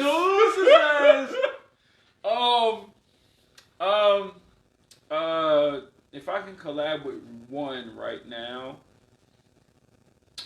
that's how you know you ain't answered it, because you think about it. Man, hi shit. That's how you know. That's how you know. Right now, if I could collab with one artist, it probably. I'd probably say it'd be Eminem. Eminem? Yeah. But why? I'm gonna tell you why. Why? Why? It ain't even so much of a collaboration. I just want to watch his process. I can understand that. You know what I'm saying? I sit up and watch 8 Mile like at least 2 to 3 times a month. I just like that. I listen to M's albums. You know what I'm saying? Yeah. So the guy's dope. The brother's dope. You know what I'm saying? I say brother in the sense of brother of this is another musical artist in our culture. Like, you know what I'm saying? I've never been racist. If anybody knows me, I've never been a racist person. I just like people who are ignorant. Mm-hmm. That's my thing. And it don't matter what color you are. I respect Eminem. I respect the genius and the ingenuity that he packs and pushes into his albums. The brother is dope, man. When it comes, like I said, the brother, and then at the same token, like I said, I'm not racist either. So whatever, you could be my brother no matter what color you are. But truth be told, like as far as a collaboration, that would be nigga please. But like, truth be told, I would be content with just not even getting on the track, but just watching the process. I would like to collaborate with the Blastmaster. I gotta collaborate with the Blastmaster, yo. Let me sit up there and get into that. Hold on. So we talking about a whole different genre. See, a lot of you, most of you that's probably tuned in, but a lot of you, as they say, young jitter boppers, y'all don't know about African Bambaataa. Y'all don't know about, as we were speaking upon earlier, Arrested Development. Mm-hmm. Y'all don't know about these people. You know what I'm saying? These are some of the Soul Sonic Force. Yeah. They don't know about, these were some of the pioneers that paved the way that a lot of people right now in this new hip hop industry would say they are weird. And see that's the thing about it. You only giving me one, bro. Like for real. Like I want to get it in. I want to get it in with like a lot of them. I can't give you more. I want to get it in with a lot of them old school cats. Like I want to get it in with Biz Markie. I want to get it in with. I want to get it in with Red. I want to get it in with Meth. I want to get it in with. I can't. You know what I'm saying? Like I want to get in. I want to get it in with Rakim. I would love to get it in with Rakim, bro. I listen to his book, bro. Listen, real talk, man, dude. Real talk, my dude. Real talk. If you want to sit up there and want to sit up there, like, for real, if you want to sit up there and actually listen to a brother that's actually a rapper, and he gives you the listening, you ain't got to read it. You can listen to it. Mm-hmm. I listened to this brother's book before he came to Broadway. I had the chance, I was there, I watched him perform at Broadway. Right. Was it Broadway? Yeah. I think it was Broadway. Yeah, because it was right before Kane got here. Yeah, shout out Carlton Bernard, yo. Hey, shout out Mike Yeah, Waller. that's my man, Yeah, Joe. shout What out up, Carl? Shout out Mike Waller too, yo. You know what I'm saying? My But dog. being real though. Wally, oh Wally. Mm-hmm. Wally. What up, Wally? Shout out to the man. But that brother, I'm a very mental man. I remember things that you said. I remember things you've done. I remember his whole book just off of listening to it. The brother, man, he was an athletic dude, and he sat up there, and he just happened to have a chance. He was so dope. He's got it in college. Right. The brother was so dope, and just like you, he got in his first rap cypher at the age of 12. Right. And he was trying to get with different DJs. You let him get on. He finally got on at a young age, but you know that. Well, I want to say it was Baby Check Out My Melody when he went to Marlon Mall's studio. The brother was in college then, but moving along, man, I want to shift it to another gear. If you're now tuning in, you're rocking with the best. I'm your host, Sense of the A Show, on another dope episode of Sans Corner. So, we're going to shift it to another gear. We're going to shift it to another gear. You know what I'm saying?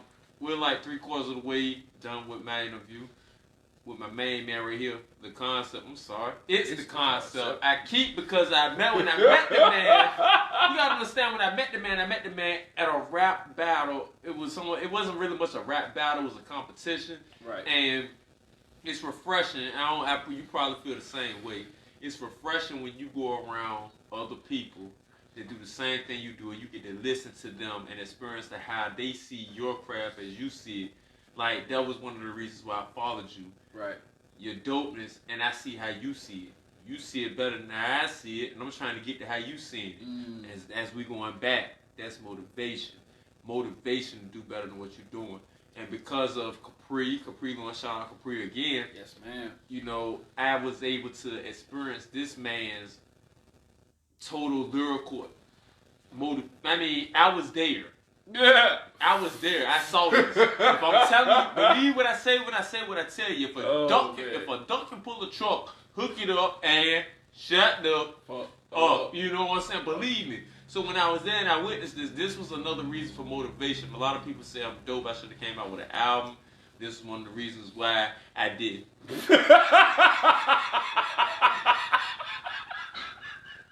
Laughing at me. Oh my God. You laughing at me. There's no reason. The man said people won't sign him on because they feel like he is a threat. They feel like when he come up there, the rest don't matter. I'm here to tell you, that's true. Nah, I'm just bullshit, man. I'm just bullshit. But you know what? I'm gonna give you some personal jewels, man, on that. Because we don't necessarily spend a lot of time together. You know what I'm saying? Right. Kicking it and shit. So, I tell people all the time, man. You know, it's a lot of, and you know, I appreciate everybody. You know what I'm saying, for the love and support, and you know what I'm saying, on me as well, for real, straight up. You know what I mean? But I always tell them, I was like, yo, don't be like me, man. Be better. You know what? I'm gonna piggyback off of that and throw in some real information on this fact that, you know, what you're doing out here and what I'm doing out here, people love it. Right.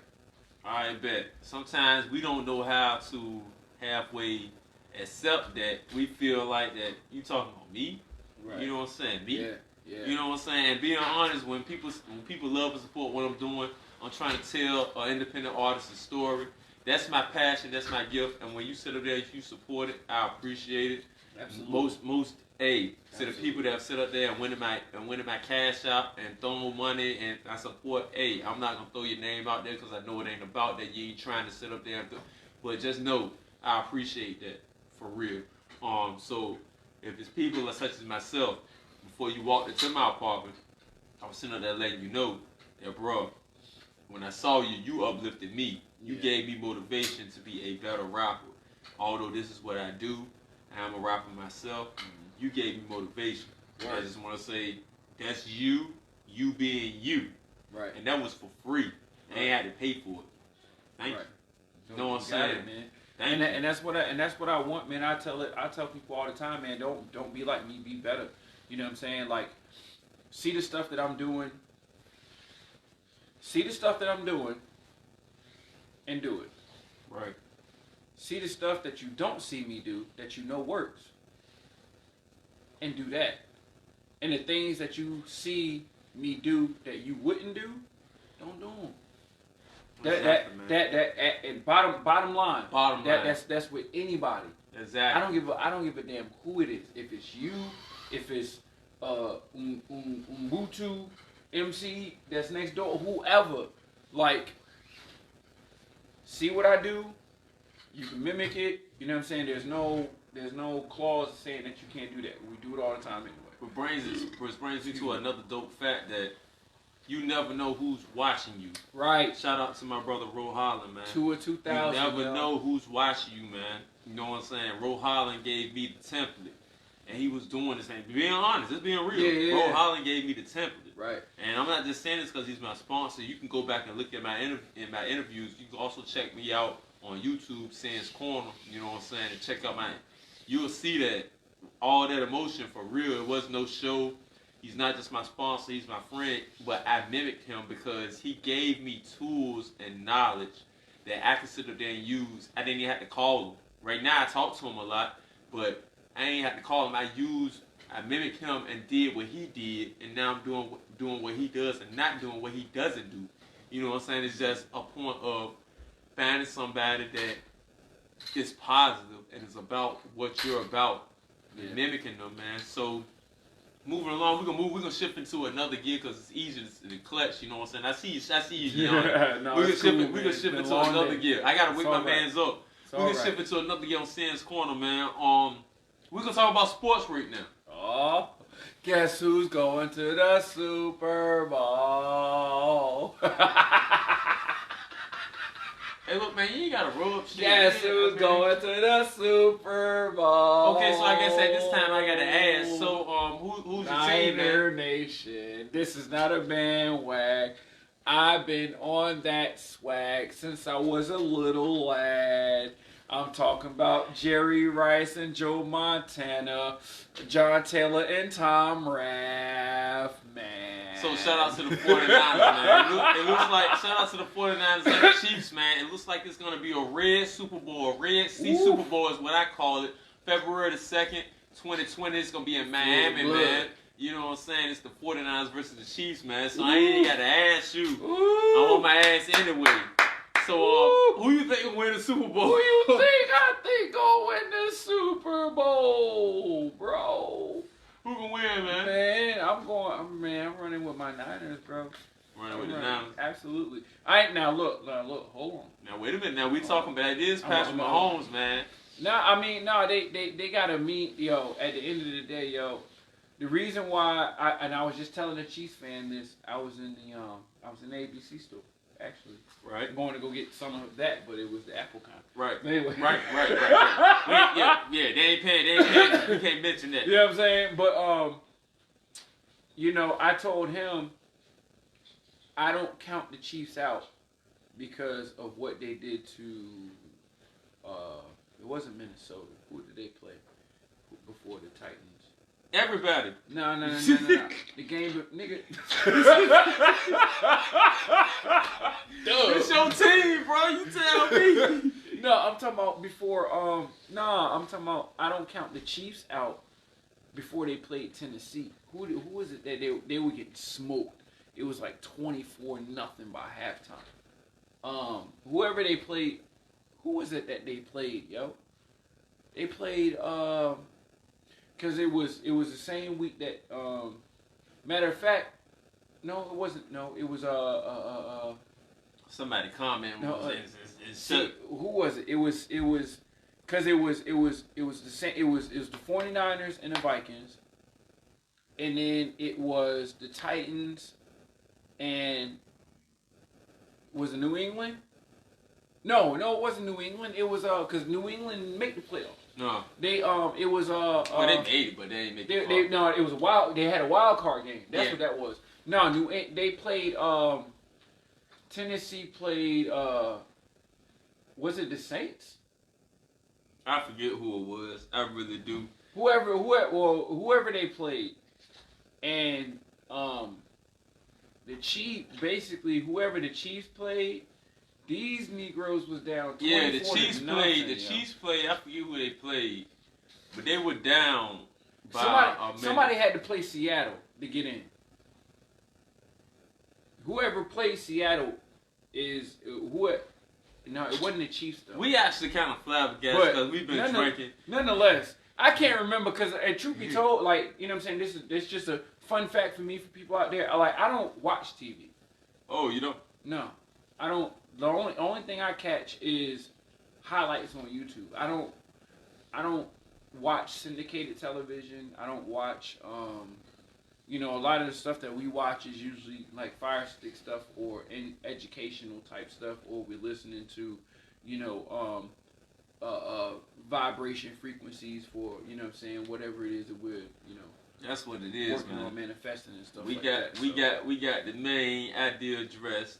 You going with the 49ers versus the Chiefs on Super Bowl. I believe it's the Super Bowl 54. I believe. Man going with the 49ers. Man going with the 49ers on 54. Mm-hmm. So now we're gonna tune in. I'm sorry. Drinking on Sundays, man. We're gonna tune drinking in on Sundays. Drinking on Sundays, on Mondays. On Mondays with the drinking. You need another cup, bro. Yeah. Like so now, if drinking you're all now week. tuned in, since I got to come back with this now, you're now rocking with the best. I'm your host, Sensei the Ace. You're on another dope ass episode of Sin's Corner. He just said put it on the chair break. Oh, okay. You know what I'm saying? My man behind the scenes making it all happen. Richard Griffin. Just make sure you holler at him when you need your photo shoot. Hey, yo, I'm mad that joint just did the Michael Jackson Smooth Criminal lean. You seen that, right? That shit said. We talking about off scenes, off camera action, man. So with the white on. I got with the white on. Yo, Sin's Corner, man. I'm rocking with my boy. It's the concept, man. One of the dopest niggas out here in 757. Independent rapper doing this thing, man. So we're gonna shift into another gear of my show, which is called Who Is It? This is the portion of my show where I give my interviewee the legitimate name of a person that's already made it. You two, y'all can sit up there, y'all can try out at home, man. You know what I'm saying? So, are you ready? Yeah, ready as I'm gonna be. I'm ready too. So here we go. Because I cannot. This is gonna be kind of hard because my main man here is a hip hop artist. He's a hip hopist. You know what I'm saying? So I had to come a little different. I gotta use that in the rhyme. Hip hopist. He's a hip hopist. You know what I'm saying? So without further ado, here is Who Is It? All right. The first name is Clive Campbell. Clive Campbell, man. And your choices are DJ Hollywood, DJ Kool Herc, or Fab Five Freddy. What's the name again? Once again, the name is Clive Campbell. And your choices are DJ Hollywood, DJ Kool Herc, or Fab Five Freddy. Who you got, man?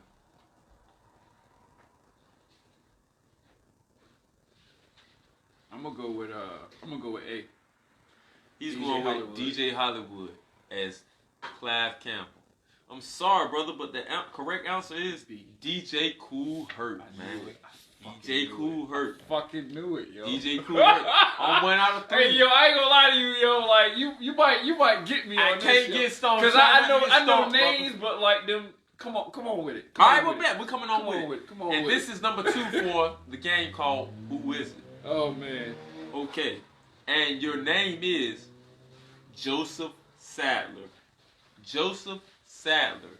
That is a legit name. Isn't that Adam Sandler, brother, nigga? I don't think he's kin to Adam Sandler. What the fuck? I'm pretty sure he's not kin to Adam Sandler. I don't know, nigga. All this mixed breeding and shit. I mean, that just might be. I'm pretty sure he's not kin to Adam Sandler. Is he a light skinned nigga? No, he's not. Is he a light skinned nigga? No, he's not a light skinned nigga. Oh, and your choices are. Come on. Melly Mel, Grandmaster Flash, or Africa Bambaataa. What's the name? The name is Joseph Sadler. Joseph Sadler. And your choices are again Melly Mel, Grandmaster Flash, or Africa Bambaataa. That sounds like a Bambaataa name. I need a confirmation. Shit. me an answer.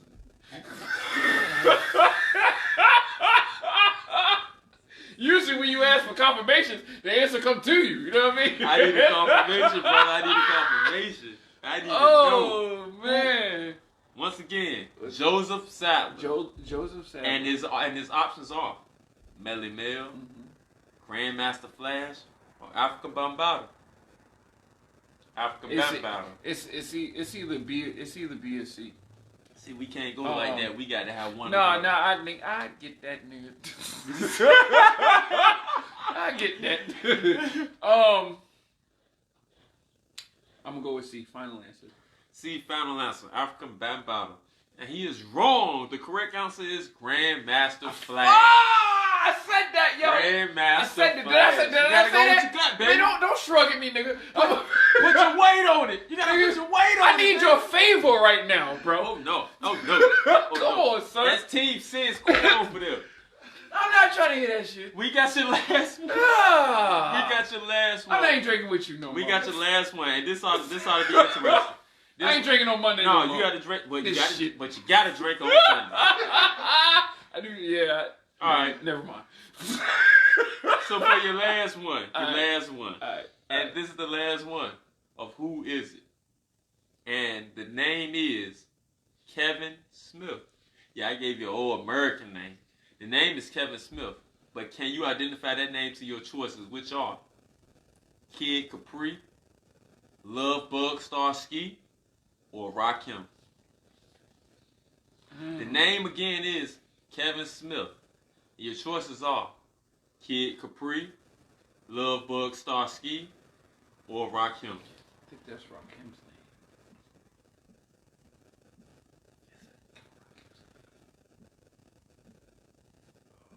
You said Love Bug or Kid Capri? You got Kid Capri, Love Bug Starsky, or Rakim.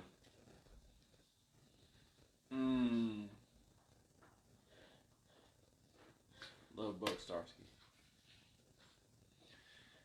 Peace to Ron G, Brucey B, Kid Capri, Funk Master Flex, Love Bug Starsky, and he got it, and he's right. And he's right. Kevin Smith, Love Bug Starsky, man. If you're not tuned in, you're now rocking with the best. I'm your host, Sensei the Ace, and we've just had almost concluded a dope ass interview on my show, Sin's Corner, with the one and only It's the Concept. So sitting right here beside me, I got to ask you, man. What's your final thought, man? Ooh, final thought, yo. Don't procrastinate. Don't hold back. Just do it. Whatever it is that you're feeling in your heart of hearts, just do it. Just do it. Just do it. Don't worry about what you don't have, because 9 times out of 10, what you have is all you need to get started. Anything that is not in alignment with what you want to do is a distraction. Excuse me. And regardless of what age you are, or what gender or color or creed that you are, whatever you set your mind and your heart to do can absolutely and positively be done. You can take this from myself. I am a felon with 3 convictions, so I'm not even supposed to have a job. I'm supposed to either be dead or back into the system. You know what I'm saying? I've been home, come September, I've been home 10 years.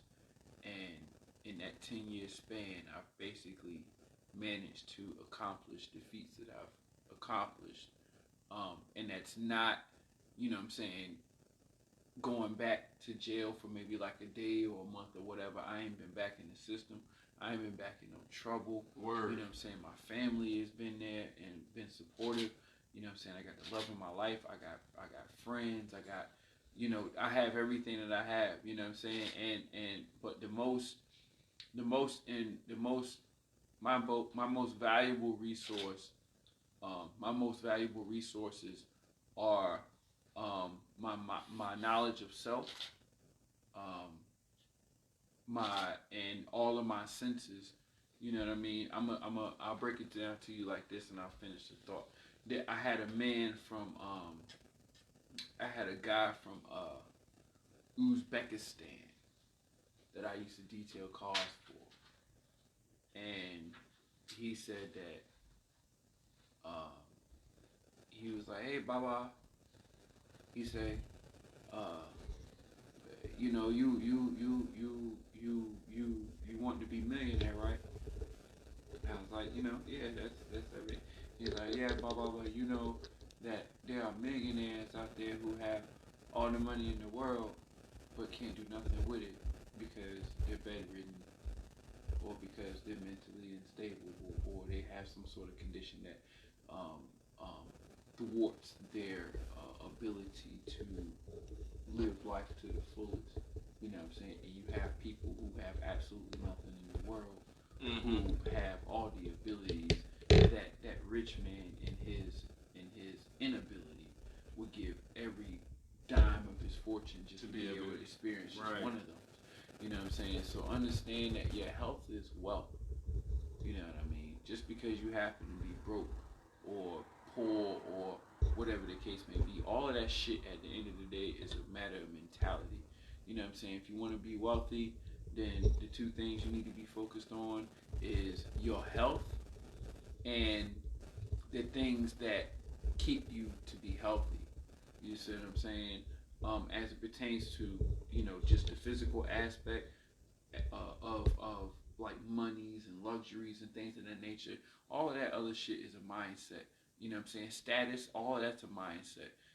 So once you have fixated your subconscious on what it is that you want and speak your affirmations on a consistent basis, you will inevitably manifest what it is that you so desire in your heart. You know what I mean? But it's gonna take discipline. It's gonna take dedication. It's gonna take passion, and it's gonna take pure honesty and pure love. You know what I'm saying? If there's anything that you want to do, that's what it boils down to. If you don't have a lot of money right now, then you need to fixate and it's hard. It's easier said than done, but it's a lot easier than what you think it is. You know what I'm saying? If there's anything, I mean anything. This interview can go on for another couple of hours. Yeah. That's not the case. Anything that you want to manifest, anything, any reality, any object, any person, you have the ability to manifest that in this now. You know what I'm saying? It's just that you have to take action, and your actions have to be in alignment with meeting that particular goal or that particular person or obtaining that particular place or thing. You know what I'm saying? And just be humble, yo. That's be right. humble. Like that humility. They say that your attitude will determine your altitude. Mm-hmm. And the only way that you're able to continue to climb as it pertains to your altitude is if your attitude doesn't have dead weight like your ego holding you down. Right. Dope thought, man. Dope kind of thought, man. I appreciate that, Hip hop lives in Virginia. Hip hop lives in Virginia, Shout man. out to DJ B. Shout out to DJ B, man. Shout out to DJ B, man. One more time, man, for my people, man. Hey, man, where can they find your music at, man? The concept, where can they find you at? Yes. You can find me. Let's go to Instagram and Twitter. That is It'sThaKoncept.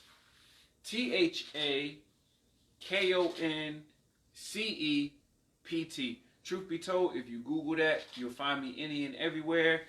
Facebook, The Concept, ThaKoncept.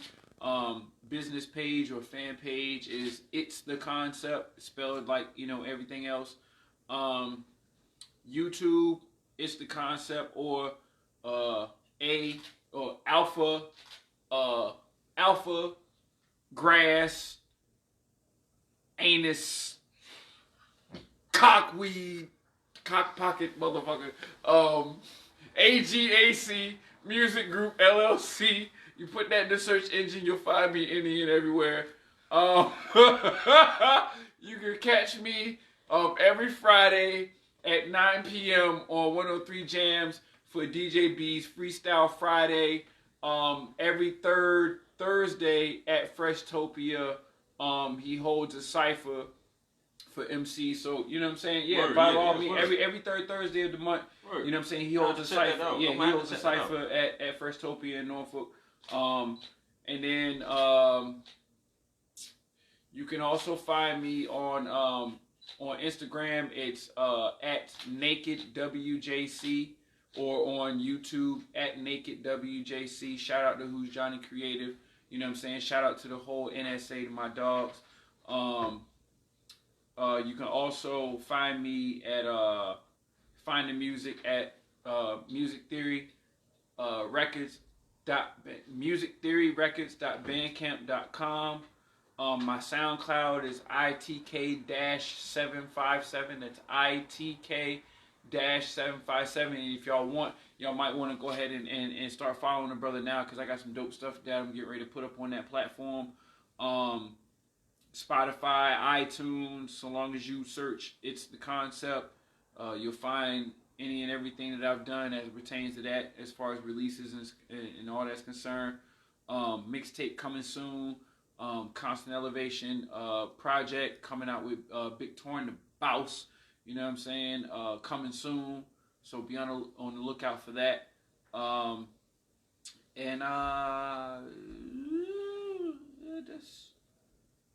at the end of the day, I got some.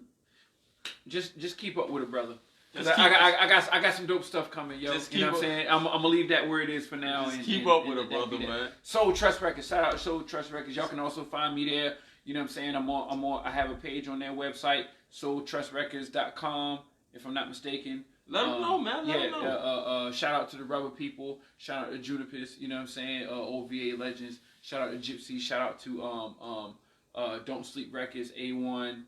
Tiff, my sister that Tiff the Gift. Yeah, everywhere. That's what it is. Yeah, man. Everywhere. That's it. Yeah. That's what it is. Love y'all, man. Thank y'all. You know what I'm saying? Shout out to Sense Corner. Shout out to my man Sincere the Appreciate you, bro. for having me on. Shout out to Drinking on Sunday. Shout out to Lisa. Shout out to my man Favor in the back. You know what I'm saying? King Favor. That's your name from now on, son. King Favor. You know what I'm saying? It's my favorite king right there. King Favor. Hey, man. You know what I mean? Hey, man. If you're now tuning in, you have just now rocked with the best. I am your host, Sincere the Ace, and I got the one and only It's the Concept beside me. Snowden Clan. Hey, man. Sin's final thought, man. You know the slogan. Say it with me.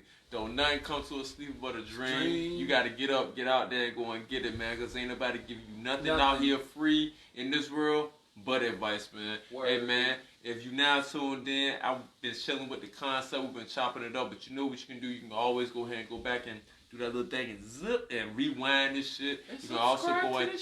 Yeah, check me out on YouTube, my channel, Sin's Corner. Mm-hmm. Subscribe to it. You can catch any one of your favorite interviews and go back and watch it anytime. And also shout out to my sponsors, Drinking on Sundays, All Voice, All Culture equals Drinking on Sundays. Also shout out to my other sponsor, Lisa. What's up, baby girl? 107 Chawan Drive. She opens up at 12. Daily drink specials, daily food specials, theme night. She's in the building. $20 if you fucked up. Excuse my language, but that's just what it is. $20 if you fucked up. That don't mean $20. That only $20. Just being real with you, man. You tuned into a dope episode of Sin's Corner. I got It's the Concept with me. Concept. And we are out, man. Appreciate you for tuning in. Deuces.